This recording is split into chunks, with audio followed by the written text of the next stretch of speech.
Iriana Jokowi lakukan ini kedua orang anak Cina yang rela kehujanan menunggunya di bandara.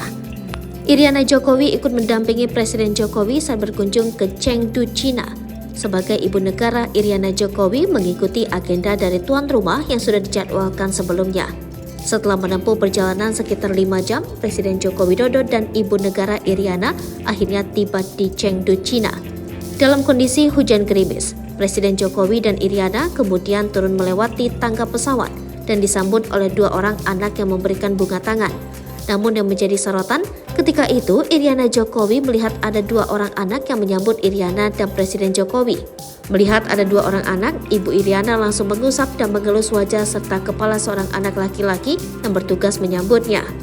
Ibu Iriana tahu kedua anak tersebut rela kehujanan demi menunggu kedatangan Presiden dan Ibu Negara. Dengan penuh kasih sayang, Ibu Iriana juga sempat menepuk pundak anak perempuan yang bertugas memberikan bunga tangan untuk Presiden Jokowi.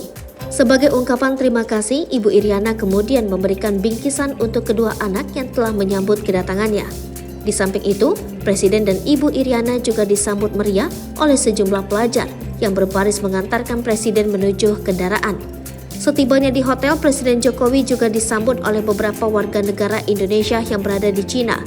Iriana Jokowi sebagai ibu negara memang dikenal gayanya yang sangat sederhana.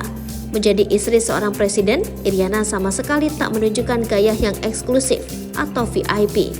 Iriana tetap dengan gayanya yang sederhana dan sama sekali tidak mencolok. Sepanjang menjadi ibu negara, Iriana Jokowi memang dikenal sebagai sosok ibu negara yang sangat sederhana dan anti dengan pelayanan eksklusif. Iriana Jokowi senang berbaur langsung dengan masyarakat.